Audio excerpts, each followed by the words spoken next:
जय जगन्नाथ। आज पवित्र दिवस रे अधरपणा को नहीं आसतु एक सुंदर कविताटी शुणा। सुना बेश परे द्वादशी रथे अधरपणा हुई, सुना बेश परे द्वादशी रथे अधरपणा हुई, अधर उच्चरे पणाहांडी रहे ठाकुरंक पूजा पाई, अधर उच्चरे पणाहांडी रहे ठाकुरंक पूजा पाई। तीनोटी रथरे यही पूजा हुए शास्त्र विधि अनुजाई, 9 गोटी तुम्बी माटी रे प्रस्तुत होई रही थाए जाई।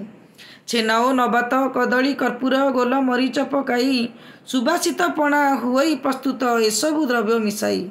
विभिन्न रूपरे आसी रही थांती अशरीरी आत्मा सबू, मोक्ष प्राप्ति पाई रथ तले थांती यही पणा पाइबाकू। पूजा परे सबू हांडी भंगा जाए बोही पड़े पणा तले, जेते भूत प्रेत अशरीरी आत्मा पी जाती बिकले। धन्य जगन्नाथ धन्य तुम नीति, धन्य जगतर साई, जहाँ भी करुछ सबु तो हेउछि जगतर हित पाई।